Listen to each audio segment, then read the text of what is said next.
Creating consistent cash flow will change your life. My name is Carmen. And I'm Darius. And what we're going to discuss is how to turn $1,000 into $100,000 today. Yes, it is possible. And we actually have some tangible steps that we want to go through with you because this is things that we've done in our journey. These are things that we know other people have done. So if anything, we just want to have the conversation about money because we realize so many people these days want more cash flow. You know, they want to have a little bit more flexibility in their lives when it comes to the monetary things that they want.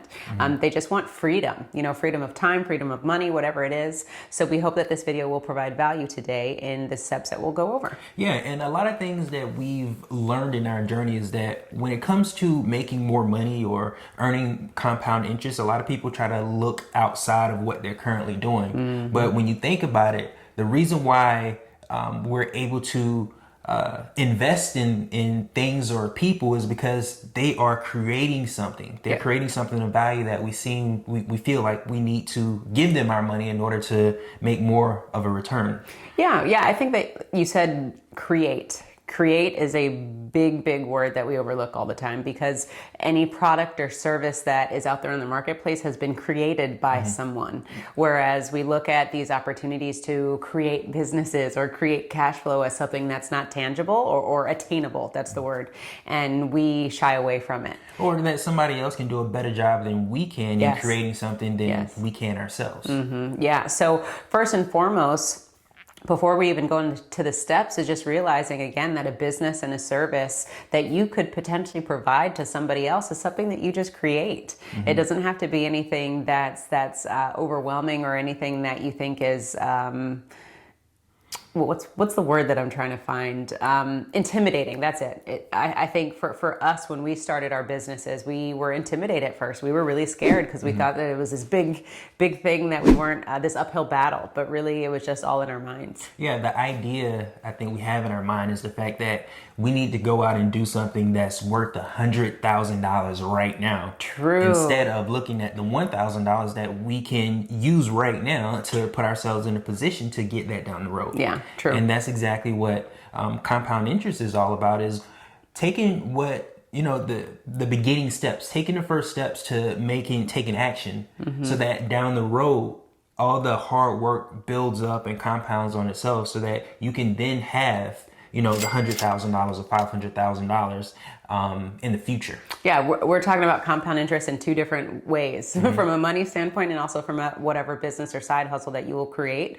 Those efforts will compound themselves so that it will be passive enough for you to step away from maybe corporate America or have the time that you need with your family. Yeah. Now, the very first thing you should take into consideration, if I had $1,000, what's the very first thing I would do is take care of my debt. Third-party debt or consumer debt, because you can't make money or keep money if you're constantly giving it away. Yes. That really hurts your mission or goal to earn more money. Yeah, that is true. And from a perspective of if you are sending money every single month to any financial institution, you are robbing your opportunity to create cash flow for yourself because that money is already assigned to someone else before you even get paid. So we definitely agree that if you are trying to create some sort of financial freedom or some financial plan for yourself, you've got to get rid of your consumer debt. And I say consumer debt specifically because a lot of people leverage financing for cash flow opportunities, and that's fine. We're talking about consumer debt. So any credit cards, any car notes, things of that nature. If you have a mortgage, just pay the mortgage. Don't overpay on the mortgage because you could be using those funds to create cash flow in other ways for you that will bring money back to your house. Yeah, and the nice thing about consumer debt, or not the nice thing, but the thing when it comes to consumer debt is we're creating compound interest for someone else. Yes, money that we're we can paying be it using, out. money that we can be using for ourselves. And when you think about a credit card debt that you have, the longer that credit card is outstanding for, the more interest you pay. So let's take the fact that you may owe $1,000 on a credit card, but you're paying the minimum payment for the next 80, 90 months. Yeah. That's what, $15, but that adds up over that next 80, 90 months to double what the principal is. So that's $1,000 extra that you just gave away without even realizing it. It's the small bites that interest and consumer debt takes out of our pocket that we don't take into consideration because it's such a small number. Yeah, we overlook the small numbers, but those small numbers add up. Yeah, very much so. So like we said, step number one, get rid of your consumer debt. We realize that if you only have $1,000, you may be in more debt than that, but the point is to start wiping it out. Create a plan in place where you're knocking off maybe the item that has the highest interest. You're knocking that off as fast as you can, and then you're rolling over that minimum payment to the next debt so that you can use that minimum payment to knock down the next debt and be as aggressive as possible. Yeah, do the Dave Ramsey thing, the debt snowball. Yeah, exactly. The debt snowball, because we did it. And we would never tell you to do something that we haven't done ourselves. Yeah, the very first thing that we did, the very first thing that we wanted to do with our banking system that we created for ourselves, because we use life insurance policies to get out of debt, was, of course, to get out of debt. Yes. That's the very first thing that we did so that we can start getting those interest payments redirected back to ourselves. But before we get into that, after you get out of debt, what's the next thing you should do? The next thing that we think you should do is start a side hustle. And the side hustle can be maybe a business that you start, or maybe just a mom and pop thing that you do out of your garage. Whatever it is, we want you to go find a way to make some more money. And that's going to be in addition to your number one source of income. And the side hustle, hence. Side hustle is kind of like toe dipping into different opportunities that you can think of to make money. Yeah, now you're going to be doing this side hustle at the same time you're going to be paying down your debts, making sure that you're not waiting until you're debt free to start the side hustle. So just making sure that we clarify that. So create some sort of side hustle. Are you a carpenter? Can you now make tables out of your garage? Are you a chef and maybe can sell recipes and things like that? We want you to start leveraging your current knowledge and your expertise to make money. Right. And you're going to leverage that money that's now coming into your household as a way to create the compound interest that you need so that you can start earning that $100,000 and more, because you're just recycling the money that you're getting from your business or that side hustle and putting it in a place where that money is working for you. Yeah, and when we talk about side hustles, think of it kind of like passively. Yes. What can you do? How can you monetize your knowledge? You personally, not giving your money away to somebody else, hoping that they'll do a better job than you. What can you think of in your own mind that can create some type of passive income, a side hustle that generates passive income for you? Yes. Now, to clarify, when we're talking about passive income versus active income, because right now many of you may be working active income, meaning you're trading time for money. You're going into an office and trading your time for money. That is not passive income. Passive. Yeah, that's active income. So we're talking about from a passive standpoint. I mentioned being a carpenter. If you're a carpenter, it's not passive for you to make tables in your garage.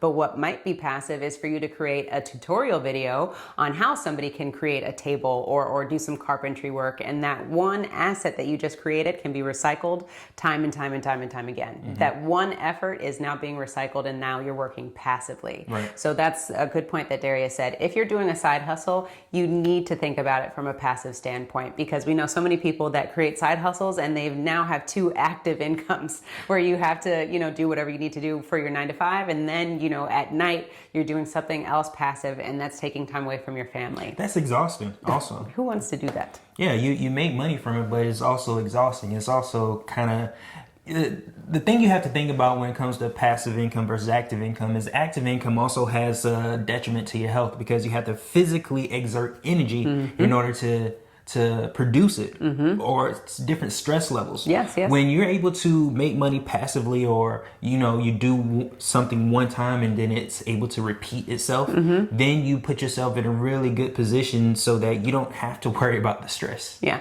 And one thing to think about this, for me, I know that this was a hard pill to swallow, because I was always taught that you need to work hard, and work hard means you're putting in hours, and you're dedicated, and you're doing everything that you need to do because you're putting in time. So when we started earning passive income, I felt a little weird, to be honest, because I felt great.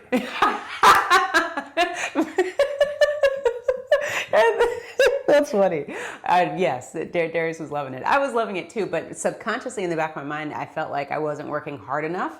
I don't know if those of you can relate, because I was taught that you got to work hard, and working hard is active income and not from a passive standpoint. Not to say that we're not working hard passively. I hope that I'm not like, No, because, you know what I mean? Yeah, because on the other end, I was taught to measure twice or three times and cut once. Yeah. Yeah. So I think that just goes to show like we all have different experiences that we've had throughout our lives that cause us to create the things that we create. Yes. So one thing you want to do is take that into consideration. Am I doing something because it's comfortable? Yes. Because I feel like it's gonna be do well, or that I do my due diligence and understand, okay, in the future, will this be something that I want to continue doing? Yeah. In the future, will I be able to maintain doing this, day in and day out? Absolutely. Yeah, because I think for me, when I looked at the whole day, I was used to working from 9 to 5. And when you work from 9 to 5, really, when you're working a job, it doesn't take you 8 hours to get your work done. No, it doesn't. However, you're just programmed to realize that, oh, I have 8 hours to be working. And when we started our own businesses, I always felt like I had to work within these specific time frames that I was programmed to believe, and not realize that, hey, I can be productive from 9 to 12 and have the whole rest of the day available, because it only took me really 3 hours to do what I needed to do, or even an hour a day. You know what I mean? So really understanding that programming. Maybe you're watching this video and you can attest to some of the things that I was saying, or maybe you were like Darius. So what are some of the things that you can start monetizing that will allow you to work passively? Again, trying to do like something 1 or 2 times, and that it will live on forever for you. Yeah, and then for me, like when my day-to-day job, what I would do is I would work probably 2 hours out of the 8-hour day, and the rest of the time I'd be on YouTube. So I think that's something else that kind of went into the way we started to operate our business, because out of an 8-hour day, I'll be productive 2 hours. Yeah. So that's 25% of the time. And then next thing, I'm learning about different techniques and stuff on YouTube. Yeah, I'm real talk. I have some coworkers that got master's degrees while at work. Because it just doesn't take you that much time. Right. So anyways, going back to point number 2 is passive income. Create some sort of side hustle that will allow you to work passively.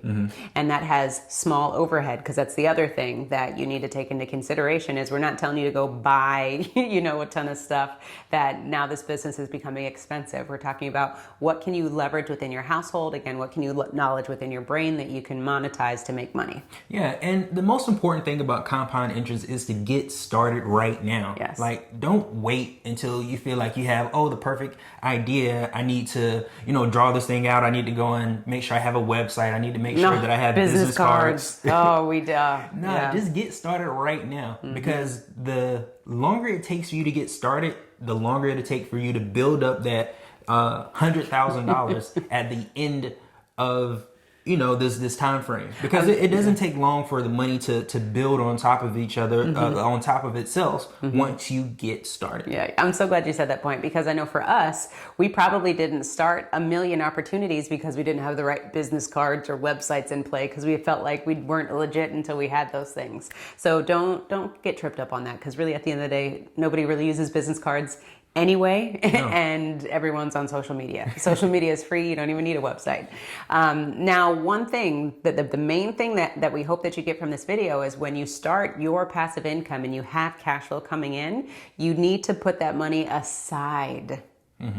You need to put that money aside. So you're going to take a little bit of that money to use to reinvest back in your business, maybe give you some more resources and whatnot you need to sustain the business, and the rest of it you need to put up. And when we say put up, you need to put it in a place where you can earn that compound interest so that money can be working for you. All while still having access to it so you can put it back into your business. Amen. Exactly. And the reason why we want to really, really talk about this point is because we find so many business owners, the minute they get any money in their business, it's spent, because we're either celebrating because we made money in our business, or our business is costing us too much to stay in operation.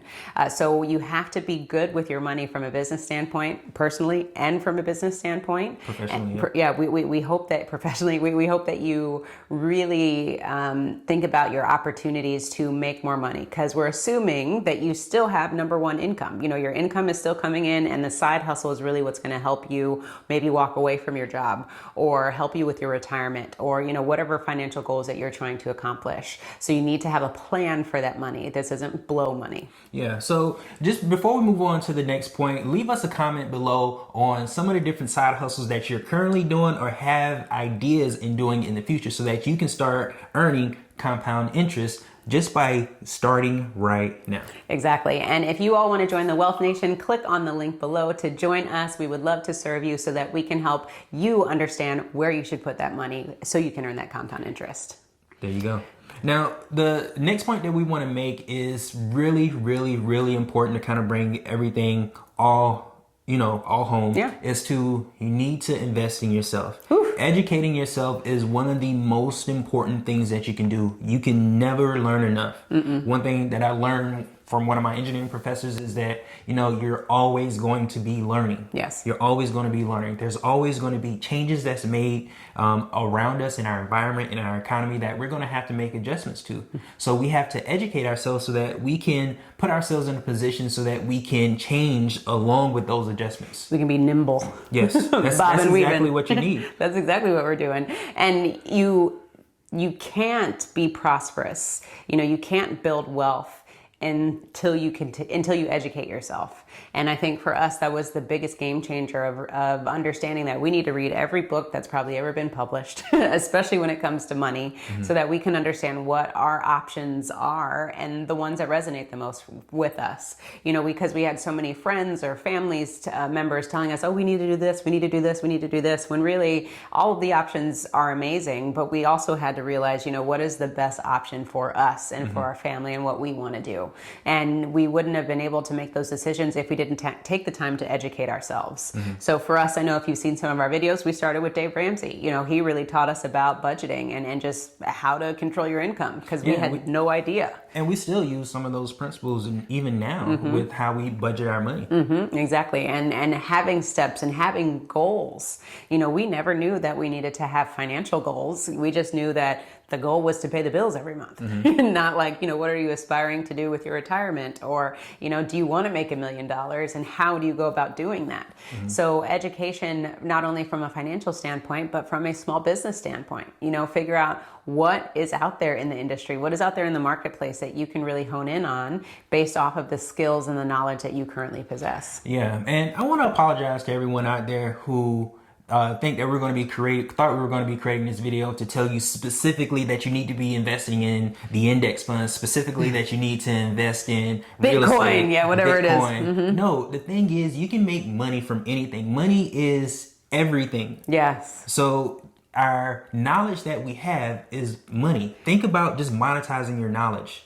And that can be anything in the world. And that's typically the most powerful asset that we have is our knowledge. And it's the one that we can control the best. Because what we find, just since we're in the financial space, where people get in trouble is they get involved in financial investments that they have absolutely no control over, nor do they educate themselves to understand how to maximize their efforts. So that's why for us with this video, we want you to know that you are powerful enough, you are not knowledgeable enough to create your own source of cash flow, and you don't have to be dependent on other financial products in order for that to happen, or investments for that to happen, so that you can make that $1 million at the end of the day. Yeah, absolutely. Because by all means, you can make $100,000 in the stock market. Yes. But I know me personally, I can't. Because I'm not familiar with the products and process. Now, I can absolutely give somebody money for them to do it for me. But who benefits the most when you give up control of your money? The person you give it to. Yes. What you're doing is you're just earning like the leftovers. And that's a lesson that we learned, a long time ago. When we give up our money, they earn all the interest and the commissions and things of that nature, but we're the ones taking all the risks. So take that in consideration when you think about what you want to use, what vehicle you want to use to earn that compound interest. Yes. Now, compound interest is interest on interest. In order for you to earn compound interest, you have to get started. Absolutely. You have to get started. And you can earn compound interest by putting yourself in a position where you can earn interest on multiple things at the same time. So true. And that's why we say you need to start now. You need to start immediately because one, you need to do it because of the financial goals that you want to set. Stop waiting until tomorrow. You need to start today. The next thing is when we talk about that side hustle or that business that you're going to start, like we said, you have to have a plan for that money. That money has to be set aside to reinvest back into the business and be set aside so that you can continue to accomplish the financial goals that you have set forth. You know, at no point are you ready to start spending this money until you get to a point where the cash flow is consistent and it makes sense to spend the money. That again, I can't harp on that enough because I know we ran into that because again, we didn't know the information on how to properly manage business funds when we were first starting out. Yeah. Now, one thing we talk about is using whole life insurance as a storage facility or as a savings account for ourselves. Yes. And when you're able to do that, you're able to take the cash value that's building up inside this whole life insurance policy, and you can take that cash and reinvest into whatever you want or reinvest back into your business. Now, by doing that, this is called something like a corporate capital strategy where you're financing your own business from your life insurance. Now, this is something that Fortune 500 companies do with the life insurance policies that these businesses have. Yes. Now, we can do the exact same thing on our own scale with our own personal whole life insurance policies. Yeah, exactly. And because just think about it, it's really hard to get a loan from the bank to invest in our business when you're starting. But if you create your own system or own banking system, you don't have to ask permission from anyone on how you borrow this money or utilize this money within your business. So definitely take that into consideration, you know, when talking about earning or creating $100,000 in compound interest, because you have to be someplace, you have to store your money someplace where you consistently earn interest. And you can do that within a whole life insurance policy.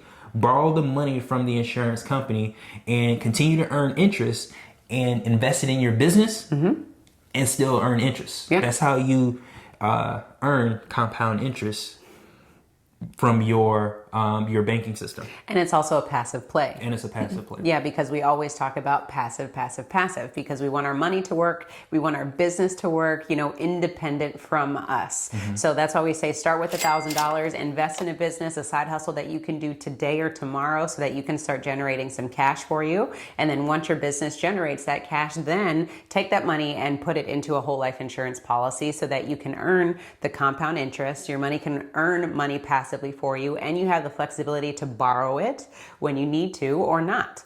And on top of that, you have a death benefit should something happen to you and your family is covered. So this is a win in so many different ways to make sure that you are putting yourself in the right position from a financial standpoint. Yeah, the right position to pass on a system and windfall of cash. Exactly. And who knows, this business that you might create might be a family business, might be a family affair. And if you set everything up systematically, like Darius said, it can just pass to the next generation or the next member of the family. Yeah, because the nice thing about compound interest is it doesn't have to stop.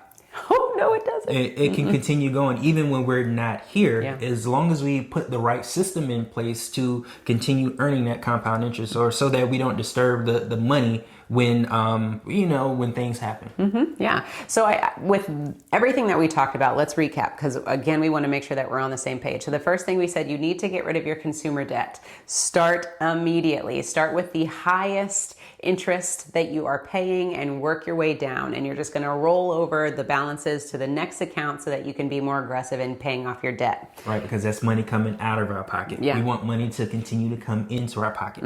Yeah, and we'll link this video here where we talked about how we paid off our debt with infinite banking, with whole life insurance, and we literally redirected $2,000 that was leaving our household back to us so that we could use for cash flow purposes. The second thing that we said is you need to start a business or a side hustle. You're going to do that simultaneously while you are paying off debt, because this whole thing is about starting today and accomplishing those financial goals as you possibly can. So what is the knowledge that you can leverage today that is valuable to the next person, where you can start selling a product product or a service from a passive standpoint. Yeah. Now, even if you start a side hustle or start a business and that business fails, you've learned far more than what you've invested into that business because of the fact that you started something and didn't work. Now you know why. Yeah. So really think about the things that you do. And there's always a lesson to be learned in every single thing that we do. Absolutely. And then the third point, just wrapping it up. The third point is to make sure you continue to educate yourself. Make sure you invest in yourself and your knowledge. The biggest asset that we have is our knowledge. So continue to pour into it so that it can it could benefit you. And I'd say for knowledge, one of my favorite books is The 4-Hour Workweek by Tim Ferriss, because that really helped me understand how to leverage my time, how to be more strategic so that I can work as little as possible and get the biggest bang for my buck. So it's something that I totally recommend to those of you who are out there thinking of how you can monetize your side hustles or how you can be more efficient. Yeah, and don't think you have to do it by yourself. Yep. Find partners to work with. Find people that have things to contribute to the cause that you don't necessarily have. The best thing you can do is build a team around you. So service swap. You can totally do that. You know, I'll provide this service if you provide the other, and now you're not even exchanging any monetary funds, because sometimes you don't have that when you're first starting, but you can swap services and be able to serve people at the same time. It's all a barter system, right? Value. Yep. So the moral of the story is, when we started our system, we didn't have two nickels to rub together. Now we're on the back end. Well, not even the back end. I think we're still just starting. But we're just getting started, Darius. But what we've been able to learn through this process is the fact that we've made a ton of mistakes, and we want to share with you the fact that you don't necessarily have to do that. You're sitting on a gold mine just with the knowledge that you have. It's definitely something that you have that can benefit somebody else. Absolutely. And to that moral of the story, we have taken $1,000 and turned that into 100,000 times multiples. Won't tell you exactly how much, but we have done that again. So if anything, we're always just sharing our story and how we can do this and how you can do this, because it's important for you to know this information. It is attainable. You can do this. You just have to surround yourself with people who are telling you that you can do this, and we'll build you up so that you can continue to empower yourself. Absolutely. And we just hope that we can continue to be that source of motivation for you all. So if you are interested, go ahead and click on our next video where we talk about compound interest and break down that theory so that you can bring home compound interest to yourself and your family. And if you want some ideas on how you can generate passive income in your life, check out the link below where we share with you 52 different ways on how you can own your own lifestyle. Or someone else will.